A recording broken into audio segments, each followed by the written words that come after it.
نحمدہ ونصلی علی رسولہ الکریم اما بعد فاعوذ باللہ من الشیطان الرجیم بسم اللہ الرحمن الرحیم. حاضرین و سامعین اکرام، السلام علیکم ورحمۃ اللہ وبرکاتہ. پروگرام الدین الخالص کے ساتھ ہم حاضر خدمت ہیں اور اس وقت ہمارے ساتھ معروف دینی اسکالر مفتی محمد اسحاق صاحب تشریف فرما ہے. پروگرام کے آغاز سے پہلے خوشخبری یہ ہے کہ بارہا اسرار پر ہم نے اپنا انٹرنیشنل اکاؤنٹ اور نیشنل اکاؤنٹ اپنی ویب سائٹ پہ رکھ دیا ہے. وہ حضرات جو عطیات بھجوانا چاہے بیرون ملک سے، وہ یورو کی شکل میں ہمیں بھجوائیں گے، اور جو یہاں ہے وہ پاکستانی کرنسی کی شکل میں ہم تک پہنچ جائیں گی انشاءاللہ العزیز. وہ سارے کے سارے کوڈ ہماری ویب سائٹ پہ رکھ دیے گئے ہیں. آپ وہاں سے یہ کوڈ حاصل کر سکتے ہیں اور اپنے عطیات مرکز الدین الخالص کی خدمت کے لیے بھجوا سکتے ہیں، جو کہ مولانا محمد اسحاق صاحب کی مختلف تصانیف کو اشاعت میں انشاءاللہ العزیز بہت معاون ثابت ہوں گے. مولانا صاحب ہمارے ایک دوست حسن محفوظ صاحب سعودی عرب سے عرض کرتے ہیں کہ سورہ لقمان کی ایک آیت ہے خلق السماوات بغیر عمد ترونہا، کہ اس آیت سے پتہ چلتا ہے کہ آسمان ستونوں پر ہیں جو ہمیں نظر نہیں آتے. کیا یہ تفسیر درست ہے یا نہیں؟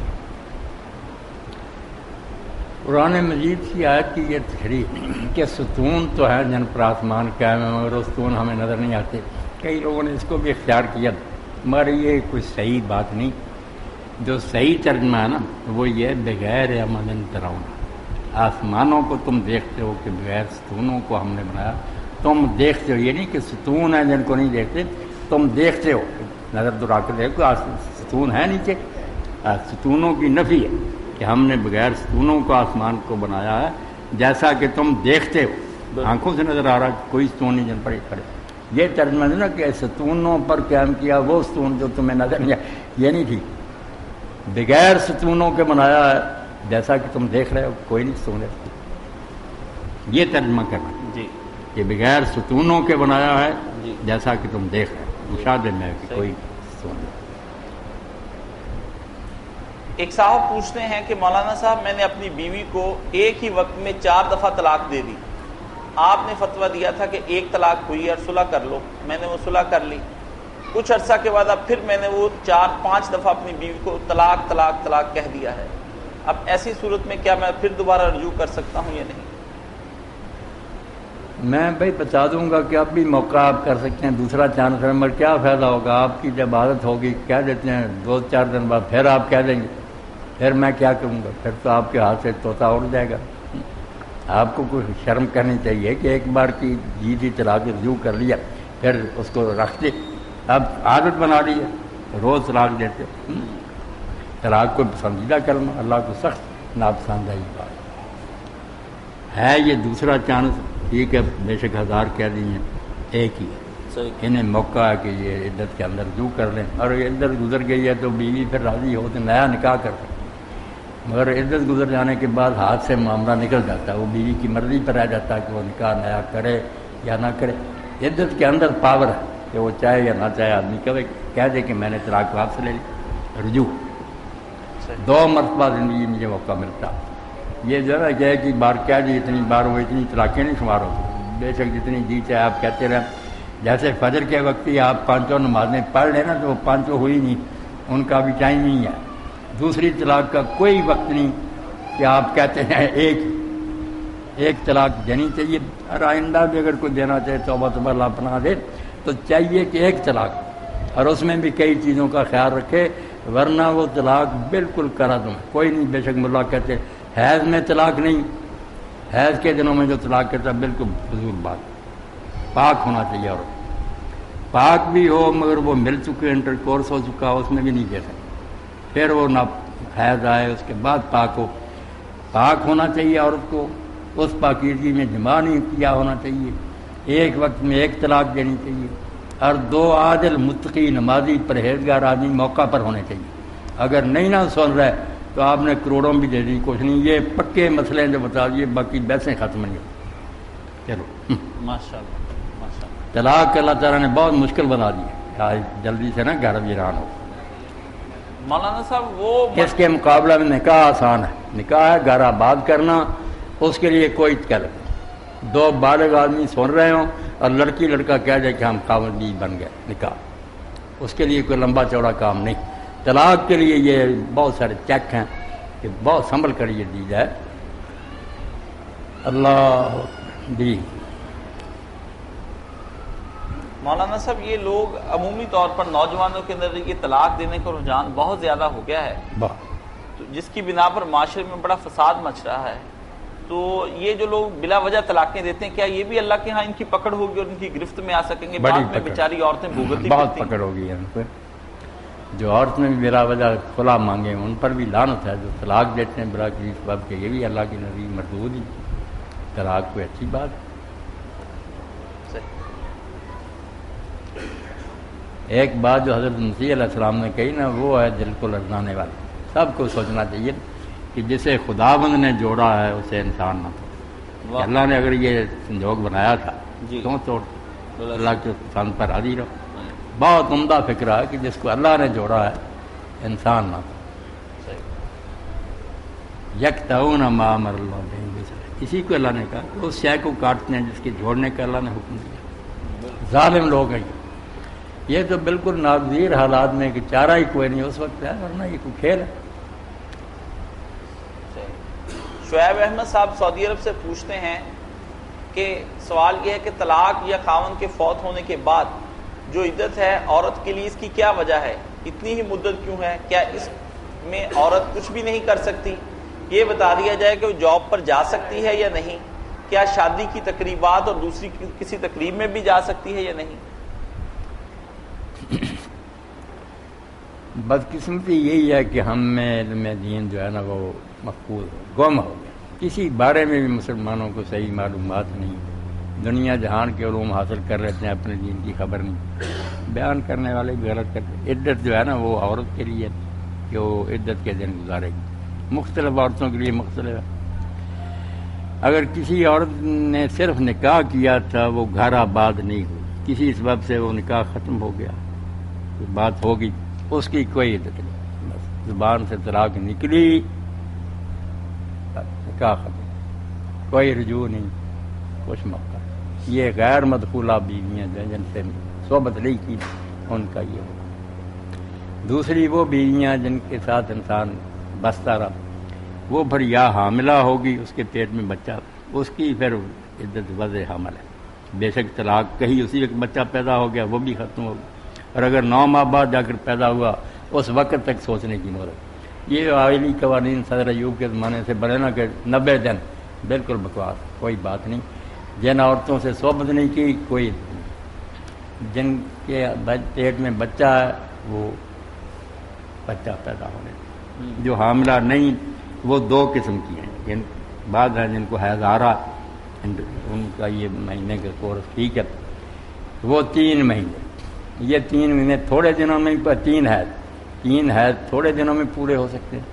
امام بخاری نے ایک اور کا واقعہ لکھا کہ 1 مہینے میں 3 حیض آ گئے. ادھر طلاق بھی حیض آ گیا 2-3 دن بعد پاک ہوگی 10 دن کے بعد پھر آ گیا. تو 3 حیض اگر باقاعدہ ہوگا شاید کئی مہینوں میں جا کر پورے ہو. 3 حیض آنے چاہیے. اور جو ہے ایسی ہے کہ اس کو حیض نہیں آ رہا یا وہ 3 مہینے. یہ ساری باتیں جو نا حمل والی بچہ پیدا ہو رہا ہے حیض والی 3 حیض. جس کو حیض نہیں آ رہا وہ 3 مہینے. جس کو ہاتھ نہیں لگایا اس کی کوئی عدت. جس نے خلا لیا اس کے بارے میں ہم یہی کہتے ہیں کہ وہ حیض اور یہی 3 مہینے نہیں. اس کی صحیح حدیث اور جو ہے نا حضرت عثمان کے بعد 1 مہینہ ہے. جس نے عدالت سے لیا نا خدا 1 مہینہ اس کی عدت ہے.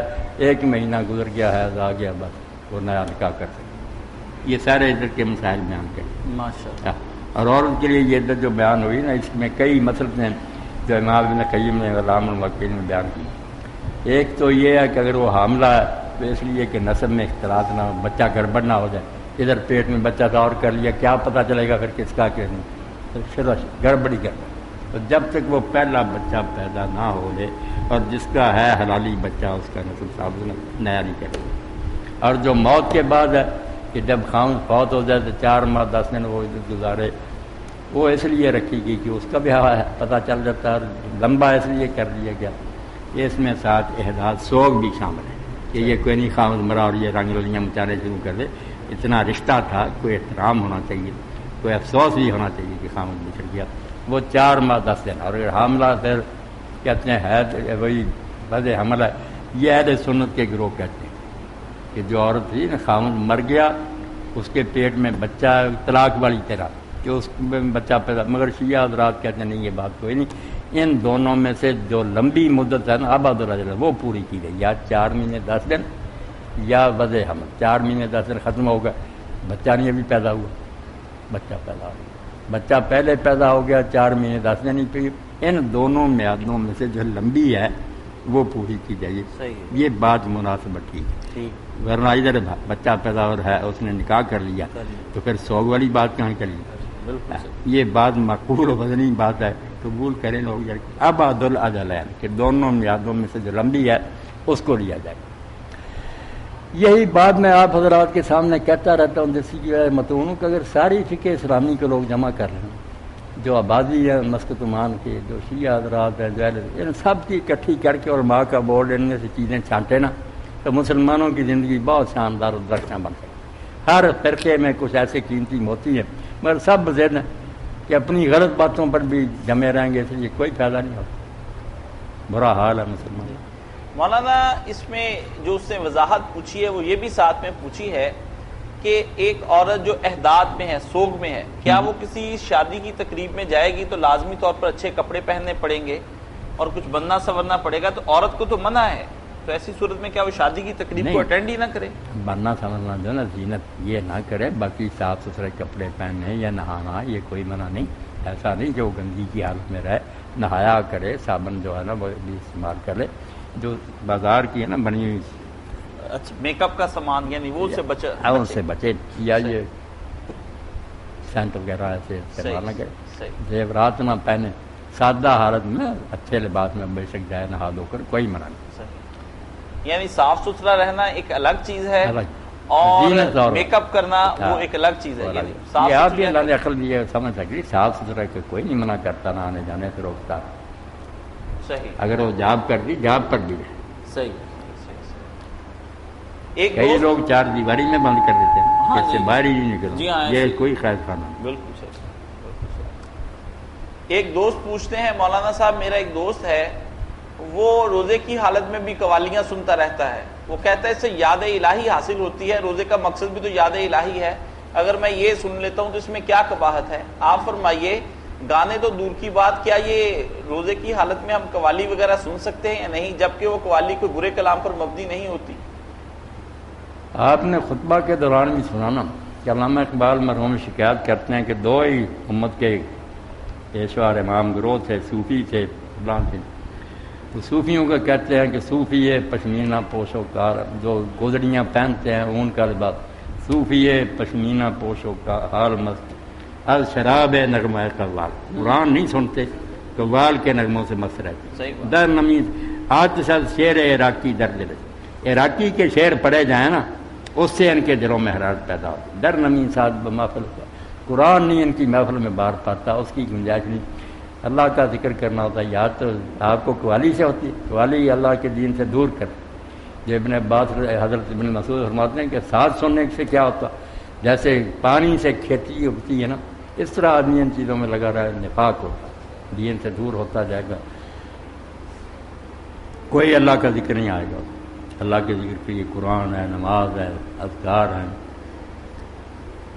امینہ فلپائن سے پوچھتی ہیں مولانا صاحب، میں نے پڑھا ہے کہ ایک عورت کی نماز مرد کی نماز سے مختلف ہوتی ہے، کیا وہ مرد ہی کی طرح بیٹھے یا مرد ہی کی طرح اٹھے یا مرد ہی کی طرح رکوع سجود کرے؟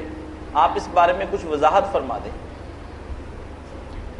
امینہ بچی کا جو سوال ہے اس بارے میں کئی مرتبہ کہہ چکا ہوں، یہ دوسرے کچھ لوگ ہمارے ساتھی کہتے ہیں نہیں مرد کی طرح ہی پڑھے، سجدہ کرے تو ابھرے اس کے سرین وغیرہ صاف نظر آئے، رکوع کرے تو پورا پچھلا حصہ جو ہے نا وہ نمایاں ہو، مگر ان کی باتیں بالکل اجماع امت کے خلاف، شیعہ سنی کوئی امام اس کا قائل نہیں، عورت کی نماز مرد سے مختلف، اس نے ہر حال میں ایسی حیات اختیار کری، ایسے طریقے جس سے جسم جو نا چھپا رہے، باہر نہ ہو، نمایاں نہ ہو، پوشیدہ، سجدے میں جائے پیٹ جو ہے نا رانوں کے ساتھ لگائے، پاؤں دونوں ایک طرف نکال دے، زمین پر بچھ کر سجدہ کرے، مرد نہ ایسا کرے، مرد کے کونی اوپر اٹھی ہوں، رکوع میں بھی جائے تو صرف تھوڑا سا نہ جھک جائے، ہاتھ جو ہے نا بس انگلیاں گھٹنوں تک پہنچ جائیں، زیادہ جھک کر پیچھے ہونے کی ضرورت ہے۔ سجدے میں بھی جائے تو بجائے جس طرح مرد جاتے ہیں کہ پہلے گھٹنے لگاتے ہیں، پھر اس میں بھی نہیں، مرد جو ہے نا وہ پہلے لگاتے ہیں ہاتھ اور پھر جاتے ہیں، اس میں بھی یہ نمایاں ہو جاتا وہ بس جیسے ہنفی حضرات کرتے ہیں نا، گھٹنے پہلے ہاتھ سمٹائی ہر حال میں اپنا کر رب نے دیے سمجھے کہ پردہ ہے۔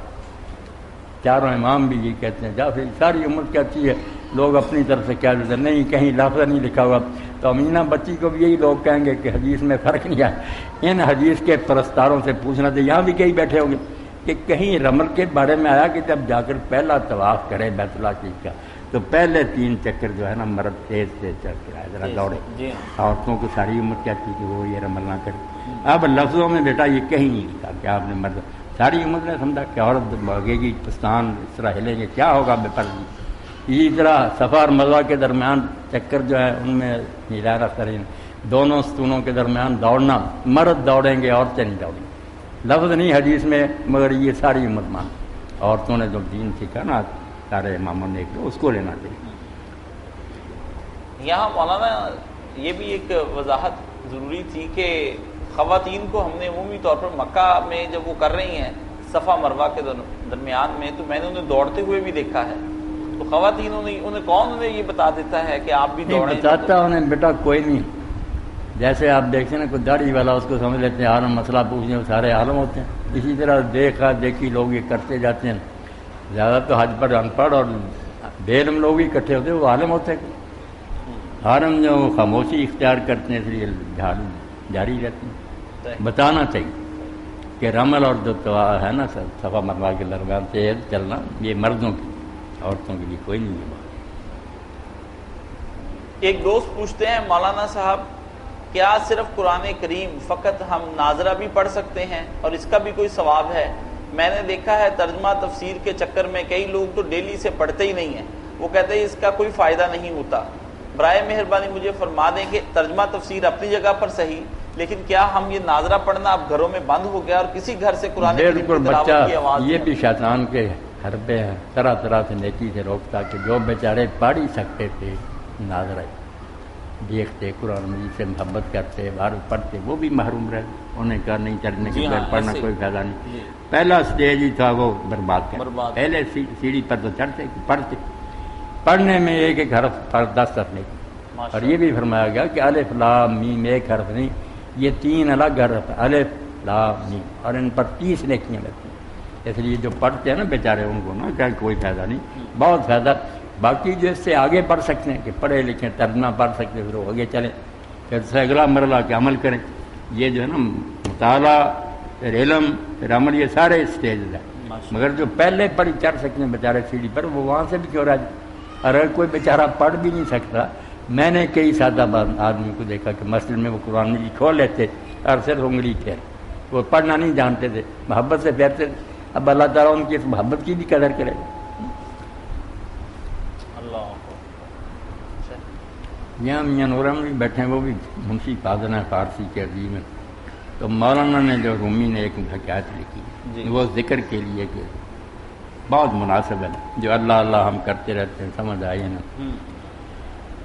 آج کی محفل میں سمجھیں، یہ نچوڑ ہی سمجھیں، رمضان شریف میں بھی ذکر کی طرف توجہ کریں، پڑھتے رہے ایسے اذکار، رے کا دید مجنوں را یکے سہرا نہ کرنے والا۔ ایک جنگل میں گھومنے والے آدمی نے دیکھا کہ مجنوں کیس بیٹھا ہوا، دید مجنوں را یکے سہرا نور در بہا بانے غمش بنشستہ، کہ اپنے غموں میں وہ تنہا بیٹھا ہوا، محبت سے اسی لالا رے کاغذ بود و انگشتاں کرا، ریت کو اس نے نا کاغذ بنایا ہوا تھا، اپنی انگلی کو قلم بنایا ہوا تھا، میں نمود بحر کس نام رکھ، کسی کے نام خط لکھ رہا تھا، تو میں اسے پوچھا گفت ہے مجنون شہزاد چیز تھی یہ نویسی نامہ بہرے کی، میں نے اس سے پایا مجنون پاگل تو یہ کس کے نام خط لکھ رہا؟ اس نے کیا خط کیا لکھ رہا ہے؟ گفت مشق نام لیلا نیکنا، آج میں لیلا کے نام کی مشق کرتا ہوں، لیلا لیلا لیلا لیلا، اس طرح دل میں جو آگ ہے اس کو تسلی دے۔ تم رومی فرماتے ہیں عشق مولا کا لیلا تو لیلا کے عشق سے بھی اللہ کی محبت کم ہوگی. بہرے وہ اللہ کے لیے تو زیادہ چاہیے کہ ہر وقت اللہ اللہ اللہ لا الہ الا اللہ پڑھتا رہے.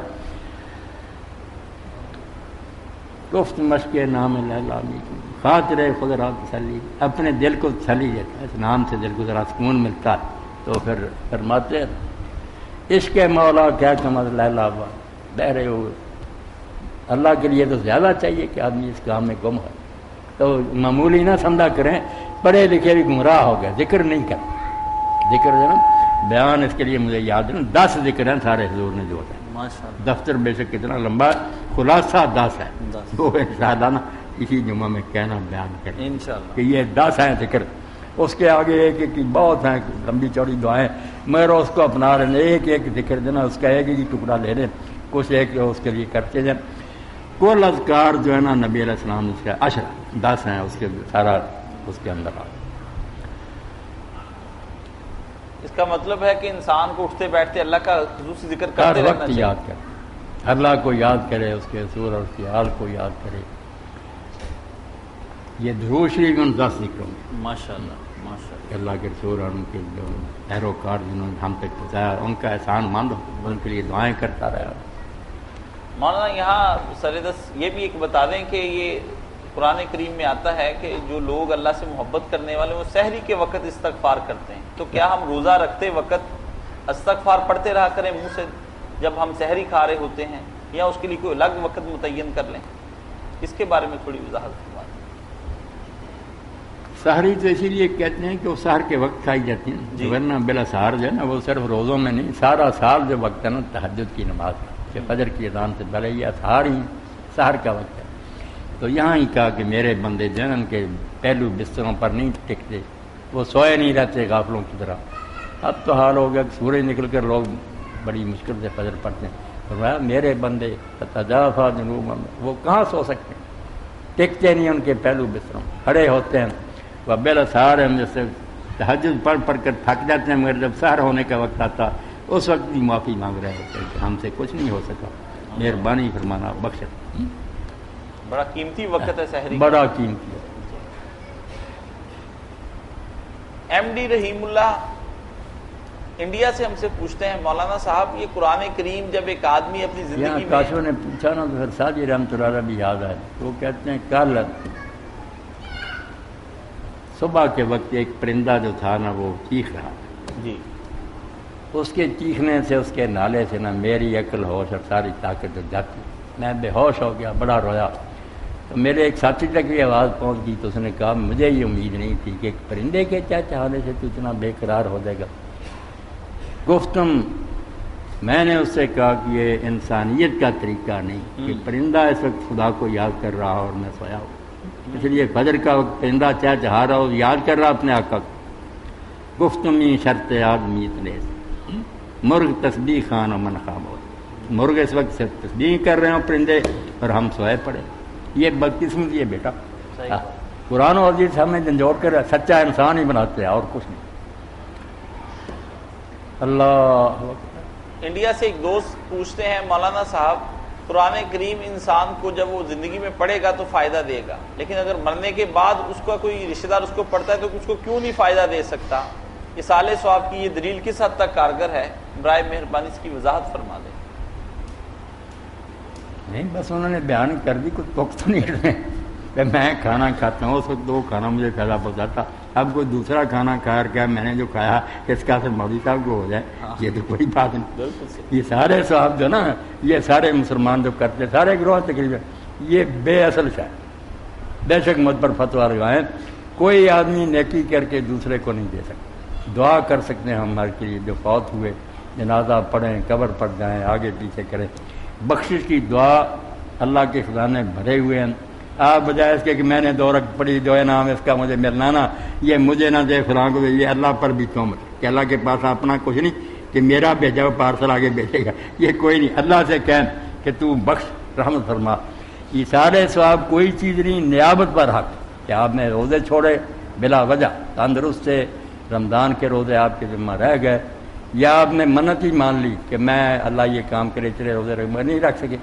اسی طرح حج آپ کا رہ گیا یہ ہے کہ کسی کا فرض اس کے ذمہ رہ گیا نا، اس کی جان نہیں چھوٹتی، وہ قرض بن جاتا، وہ جیسے اس کے وارث بندوں کا قرض ادا کرتے ہیں نا، یہ اس کا نائب بن کر اس کی جہاں اس کی اولاد پھر یا دوست وہ قرضہ ادا کر، یہ فرض کی بات ہے جو اس کے ذمہ تھا اور وہ خود کرنا چاہتا تھا، کسی وجہ سے نہیں، اس کو کہتے ہیں نیابت، کہ اس کا نائب بن کر اس کا فرض ادا کر دینا۔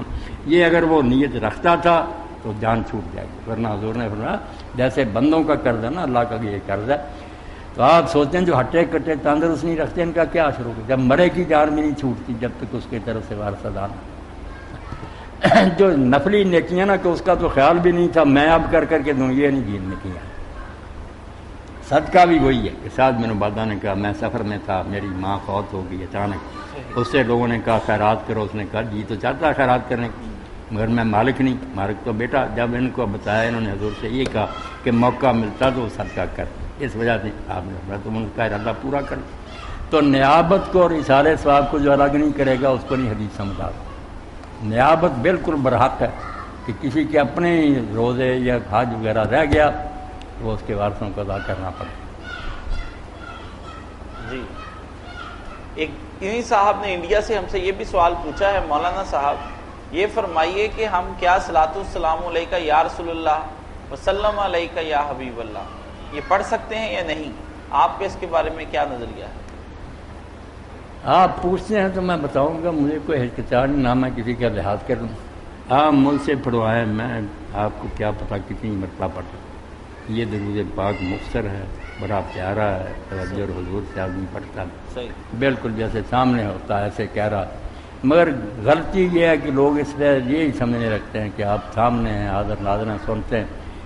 چالاک لوگوں نے یہ بات کی، ایک وہ جھوٹے ہیں، دوسرے ڈر گیا کہ یا رسول اللہ کہہ دیا لہکا ایسے حاضر ناظر، یہ حاضر ناظر کی کوئی بات نہیں۔ اللہ کے رسول تو بہت بلند ہیں، ہم قائد اعظم ہیں علامہ اقبال، ان کو اے قائد اعظم اے اقبال یہ اشعار پڑھتے ہیں، ان کی خدمت میں نذرانہ عقیدت ہے، اے کہہ کر یہ عربی میں آئی ہے، یہ اپنے ذہن میں ان کو حاضر کر کے محبت سے کہتے ہیں، سچ مجھ سامنے نہیں ہوتے۔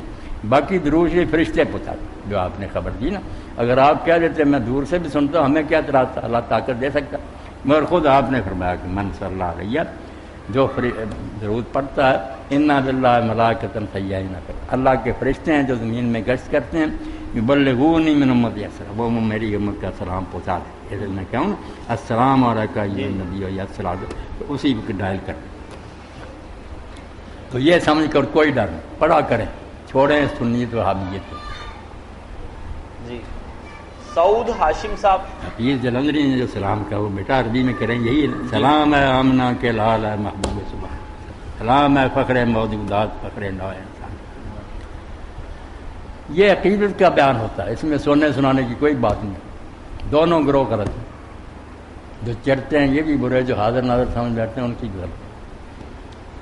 سعود ہاشم صاحب کہتے ہیں میں سعودی عرب میں مقیم ہوں اور میرا گھر مسجد سے کافی دور ہے، تو میں نے گھر میں ہی جماعت کروانا شروع کر دی۔ اب میرا گھر مسجد کے قریب آ گیا ہے، میں وہاں جانا شروع کر دیا ہے، لیکن اب میرے بچے اور میری بیوی پر ویسے ہی تربیت کے اثرات مرتب نہیں ہوتے جیسا کہ میں پہلے نماز گھر میں پڑھتا تھا اور ان کو اپنے پیچھے کھڑا کر لیتا تھا۔ ایسی صورت میں کیا میں مسجد میں جانا ترک کر دوں، گھر میں ہی پڑھنا شروع کر دوں تاکہ ان کی تربیت ہوتی رہے؟ برائے مہربانی مجھے اس کے بارے میں ذرا وضاحت سے فرما دیں۔ بڑے خوش نصیب میں اللہ نے آپ کو توفیق دی، بچوں کی تربیت کا آپ کو خیال ہے، یہی ہونا چاہیے، اولاد کو دوزخ سے بچانا چاہیے۔ مگر دوسری طرف جو ہے نا مسجد قریب ہے تو وہاں آپ کو جماعت کے ساتھ شامل ہونا چاہیے، یہ بھی بہت ضروری حکم ہے، آپ وہیں جائیں۔ ان کے لیے یہ کریں کہ ویسے ان کو سمجھا کر، اور کبھی کبھی نفلوں کی نماز میں کر لیا کرے، کوئی رکھتے ہیں جو ہے نا اشراق وغیرہ کی ذات، اس میں امام بن کرے یہ پڑھا دیا کریں، چلو دوسرا کام بھی ہو جائے گا تربیت۔ بعد جماعت نماز جو ہے نا فرض یہ مسجد میں پڑھیں۔ محمد خان یو کے سے پوچھتے ہیں مولانا صاحب یہ غزوۃ الہند والی حدیث کیا صحیح ہے؟ آپ کے مطالعے سے گزری ہوگی، اس کی اتھینٹسٹی کے بارے میں مجھے ذرا وضاحت سے فرمائیں۔ حدیث پاک ٹھیک ہے بالکل، کہ دو لشکر ہیں جن کو اللہ نے دوزخ سے رہا کر دیا، ایک جو ہند پر چڑھائی کرے گا، دوسرا جو عیسیٰ علیہ السلام کے ساتھ شامل ہو کر دجال سے جنگ لڑے گا۔ مگر اس کا جو انتباق ہے نا اپلیکیشن کی، یہ جو لشکر اب جا رہے ہیں یہ بات نہیں، غزوہ ہند بہت پہلے ہو چکا، جو پہلا اسلامی لشکر آیا نا ہندوستان پر اسی لیے ابو ہریرہ کہتے تھے کہ میں یہ امید رکھتا ہوں کہ اللہ تعالیٰ میری زندگی لمبی کرے، میں اس فوج میں جاؤں، بات بگاڑنی نہیں چاہیے جس طرح آئی ہو۔ پہلا لشکر جو ہندوستان کا، یہ کوئی نہیں چڑھائی کرتے رہیں گے، یہ کرتے ہیں اگر نیچے لے کر لائن کو بدل دے گا، برابر جو ہے نا پہلا لشکر وہ یہ نہیں، وہ پہلے جو گزر گیا نا مسلمان ان کی بات ہے، اور آخر میں جو دجال سے جنگ لڑیں گے وہ دوسرا لشکر ہو۔ جی حدیث بات ٹھیک ہے۔ جی راؤ اور سلان صاحب پوچھتے ہیں کہ مولانا صاحب جس مسجد میں ایک دفعہ فرض نماز ہو جائے کیا دوبارہ وہاں مسجد میں دوسری دفعہ فرض نماز ادا کی جا سکتی ہے جماعت کے ساتھ یا نہیں، یعنی دوسری جماعت؟ سلام صاحب اگر تو لوگ اس کو عادت بنا دیں، یہ فیشن ہی بن جائے کہ لوگ کچھ لوگوں نے جماعت کی پھر آئے انہوں نے کر لی، پھر جماعت تو کوئی نہ کوئی انتشار ہی ہوا، بجائے اتفاق کے گڑبڑ، بائی چانس ہو جانا کسی وجہ سے کچھ لوگ رہ گئے، کوئی جنازے میں چلے گئے، پھر کبھی کبھار چپ چھپا کر ایک ہی تو رائی کے برابر ثبوت ملتا۔ ایک آدمی پڑھ رہا تھا تنا، آپ نے کہا کوئی ہے جو اس کو 27 نمازوں کا ثواب دلا دے، حضرت ابوبکر ساتھ کھڑے ہو گئے، اس کے علاوہ کوئی جماعت نہیں ہوئی، نہ لوگوں نے یہ کوئی عادت بنائی ہوئی تھی۔ تو سوئی کے ناکے میں سے ہاتھی نہیں گزارنا چاہیے، صحیح کہ جماعتیں ہونی چاہیے، جماعت کیا ہو پھر سے تفریق ہوئی، پہلی جماعت میں سب شامل ہیں۔ یہی ساتھی ہم سے پوچھتے ہیں مولانا صاحب دین کا علم نیا نیا پڑھنا شروع کیا ہے، آپ میرے جیسا کوئی بدنصیب رہ جائے جماعت سے تو اس کو چاہیے منہ چھپا کر گھر چلا، گھر جا کر نماز پڑھے، اتنا اعلان نہ کرے کہ میں رہ گیا تھا اب پڑھ رہا ہوں، لوگوں کو بھی نہ یہ جرت دلائے کسی طرح رہ جائے گا، چھپنا چاہیے اس کو، اپنے گناہ کو چھپائے۔ دوست پوچھتے ہیں کہ دین کا نیا نیا علم حاصل کرنا شروع کیا ہے، اب ماشاء اللہ ماشاء دعا کریں کہ اللہ اس میں برکت عطا فرمائے۔ آمین۔ دوسرا میرے لیے کوئی ایسی تفسیر بتا دیں جو بہت آسان قسم کی ہو اور میں ایزیلی اسے سمجھ سکوں، تفسیر کا نام اور مصنف کا نام بتا دیں۔ یہ سوال بہت بچوں کی طرف سے آتا ہے، ان دنوں میں بڑے لوگ ملے بھی ہیں اور دور سے ہی پوچھتے ہیں کہ کوئی ایسی تفسیر جو ہماری دسترس میں ہو، مل بھی سکے، ہم سمجھ سکیں اس کو، پہلے ایک بڑی اونچی کتابیں بتا دیں، کیا سمجھیں گے بیچارے۔ ہاں جی، تو اس کے لیے اگر وہ سمجھنا چاہتا ہے کہ بریلوی علماء نے قرآن کی کیا تشریح کی ہے تو اس کے لیے اور چھوڑیں ضیاء القرآن، پیر محمد کرم شاہ اللہ تعالیٰ رحمۃ اللہ، دستر رائے شریف عالم کے پڑھے لکھے تھے، عالم تھے، جامعہ حضرت سے فارغ، انہوں نے ضیاء القرآن ضیاء النبی، وہ قرآن پڑھے یا سیرت پر، یہ آرا ترجمہ اردو شرح بھی بہت اچھی ہے، اور ادھر پڑھے تو پھر اس کو چاہیے مودودی صاحب کی تفہیم القرآن پڑھے، اس سے آگے نکل جائے تو پھر تدبر قرآن پڑھے، تدبر قرآن جس نے نہیں نہ پڑھی بالکل محض قرآن کا نہیں پتہ چلا، تفہیم القرآن میں بیسے ہیں نا کہ قرآن کی نے یہ کہا فلاں، یہ تدبر قرآن صرف قرآن کہ قرآن پر عربی زبان سے غور، ایک ایک لفظ کی جو باریکی خوبی کہ یہ اللہ نے کیوں استعمال کیا، ایک عید کا دوسری ایسے جوڑ، تو تدبر قرآن پڑھے لکھے لوگ ضرور پڑھیں ورنہ بدقسمت ہے۔ اور شیعہ حضرات میں سے جو ہے نا فصل الخطاب، یہ تفسیر مختصر اور سید علی نقی لکھنوی دین تھے نا علی گڑھ یونیورسٹی میں شیعہ شعبہ، ان کی شہید انسانیت بھی بیٹا پڑھنی چاہیے۔ جب 13 صدیاں پوری ہو گئی نا امام حسین علیہ السلام کی شہادت کو، 14ویں صدی شروع ہوئی، تو پھر یہ سوال پیدا ہوا کہ اس موقع پر دنیا کو کچھ تحفہ دینا چاہیے۔ امام کا جو کام تھا وہ کیا تھا، لوگوں نے مٹی میں ملا دی نا، کچھ نے کہا یار ایک آدمی نے نادانی سے کام کیا، نظر آتا تھا کہ دنیا ساری خلاف ہے، فوج ساتھ نہیں تھی، چند بچوں کو اور عورتوں کو لے کر وہ میدان میں چلا گیا، ایک حماقت کہنا چاہیے اس کے علاوہ۔ کچھ اس طرح بیٹا تبصرہ کرنے لگے، کچھ نے کہا نہیں لوگوں نے بے وفائی کی، کوفیوں نے دھوکہ ہو گیا، کچھ نے کچھ کہا، کچھ نے کہا خلیفہ کے خلاف کیوں کہا، تو شہید انسانیت سید علی نقی نے، اس کو بھی جو نہیں نہ پڑھتا امام علیہ السلام کے مشن کو نہیں سمجھ سکتا، کوئی پتہ نہیں چل سکتا کہ کیوں اٹھے، کیا غرض تھی، کس طرح یہ واقعہ بھیج، شہید انسانیت 14ویں صدی کا تو، اور تفسیر ہے فصل الخطاب، مختصر ہے، لمبی چوڑی بحثیں نہیں، نچوڑ ہے۔ اب اور کوئی بات ہے یعنی بریلوی حضرات اگر ضیاء پڑھنا چاہیں تو ضیاء القرآن، دوسرے بھی پڑھیں، ضیاء کوئی نہیں، النبی۔ میں نے بتا دیا کہ اگر وہ پہلے پڑھنا چاہتا نا ایسے خیالات کے حامل لوگوں، پیر کرم شاہ صاحب بھیروی صاحب کی اللہ رحمت فرمائے، بہت پیاری کتاب۔ اسی کے ساتھ ہم آج کا پروگرام ختم کرتے ہیں، وآخر دعوانا ان الحمدللہ رب العالمین۔ سبحان رب